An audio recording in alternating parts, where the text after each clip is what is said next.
Chapter 14. Creating like a God. It's about what you asked me during the journey into my residence. Sorry, what did I ask? I really can't remember, I emphasized. It's what you asked about my residence or vessel. Seeming not to be. Something that was created. He repeated. Oh, yes, I remember now. That's right. This thing that you call your residence or your vessel, including the buildings located within this vessel. I feel like it's not an artifact resulting from creation. Looking at the surface we're sitting on or the small garden up here, it looks more like what I call nature. It doesn't seem to have any machinery at all. I reiterated what I had observed. We use the same principle of creation as God. He replied, introducing the topic. The same principle of creation as God. How is that? I asked, appearing to think. When humans create something, humans use the human principle of creation, which is the imperfect way we just discussed. While God's definition of the most perfect creation is creating without creating. He replied, I think you'll have to explain this for a while, I said. God's principle of creating without creating is that God creates the core of the thing to be created first, then lets that core create the thing instead. The core consists of energy that can create energy itself and combines it with a code that will determine the form or properties of the thing to be created. So the creation of my artifacts is very similar to God's creation of animals, plants, all things, including humans. God's principle of human creation is to create something that is like a core to function as the center, combined with various codes that will determine what form that human will have, what organs they will have, what properties they will have. This core does not refer to the heart that functions to pump blood in your body. The core here refers to an energy box or what you call the spirit. The spirit will function as the creator and producer of energy. Humans are therefore not born from God's molding, as you understand it, but God is the one who inputs the code, similar to the programming you are familiar with. All the things that appear on your computer screen all come from inputting the code. Everything that God creates, therefore, has this thing called a core. Or to put it simply, all things have a spirit as their core. And the spirit itself comes from God's own being, he explained. Sir, you said that all things have a spirit. In that case, does a rock also have a spirit? I asked. The small rock itself does not, but the rock is a phenomenon of the spirit, or the result of the core that allows it to exist. He further explained. What is its core? I asked. The planet Earth or Gaia, where you live, he replied. Does the Earth have a spirit too? I asked. Have you ever heard the terms Mother Earth or Mother Nature? He asked. Yes.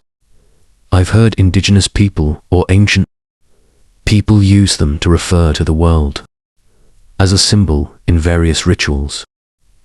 I replied, you shouldn't judge anything based on your own knowledge or beliefs. Those people, even though they live in the forests and mountains, without advanced technology, most of the tribal leaders are representatives for communicating with God. Some of their knowledge comes from God. Some of the things they believe and communicate, especially the term Mother Earth. They all understand the meaning of spirit, which they know well that the world has a spirit. He spoke in a tone of reproach. Oh, sorry. Does the earth have a spirit like a human? I asked. Do you think trees are alive? He asked. Yes, I replied. And do you think the spirit of a tree is like that of a human? he continued. Probably similar, but not quite the same, I replied hesitantly. Your answer is correct. Similar, but not the same. What is similar is that there is a spirit that is like the core in being that thing. But what is different is that the spirit of a tree is not divided to perform a driving function, like having a driver, as in humans, because trees cannot move. Therefore, trees do not have consciousness, only a spirit that combines with the code of what kind of tree it will be, what kind of trunk it will have, what kind of flowers and fruits it will have, and how it performs the function of generating new forms, or what you call reproduction. He replied, therefore, in creating various artifacts, we imitate God's method of creation, but there is a significant difference because the core that is put in is myself. So when you see our artifacts, you see them as natural, not having any machinery. But in reality, it does have machinery. Only the form of the mechanism is different from what you understand. He further explained. And how do you create it? I asked. Your question is simple, but difficult to answer. Let's just say that if you know that you have power like God, or you know that you are one with God, you can do anything. But if you think you are just a human, especially a human on earth who is under many limitations, you will only see the possibilities according to those limitations. For God, even though God has no hands or limbs, do you know what God has? He asked. Psychic power. I replied, based on what popped into my head.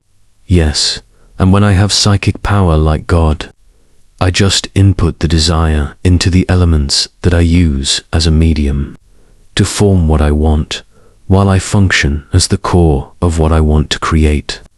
So the creation of this vessel started from me. In fact, it is me myself, he replied. Humans who do not understand this principle, when they see this kind of creation, they define it as conjuring. Your science still needs to understand this a bit more, which will be in the next era, which is coming. And you have to teach them, he said. Oh, that's impossible. What am I going to teach? I don't know anything, I quickly replied. You don't need to teach the detailed steps, just teach them the principles. The person who has the duty or the mission to come and do something, when they hear what you say, they will know what to do.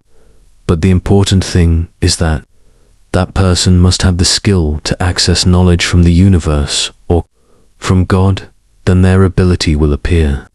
So what you have to teach is the principle and methods of accessing knowledge from the universe, as I told you, by having love like God. He advised. That's a bit better, I said with relief. Sir, this next era that you mentioned a moment ago, what will it be like?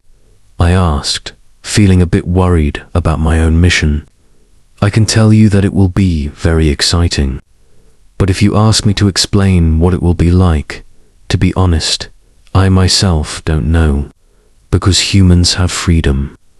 They are ready to do anything depending on their consciousness at that time. As I told you, God wants to receive the experience of creation, and the experience of limitless creation that will occur on Earth in the next era will be unlike anywhere else in the universe. If you ask if it will be like on Thungra, I tell you it will be different.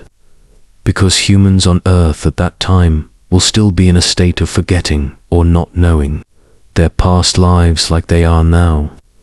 The only difference is that they will be in a new environment or a new energy field.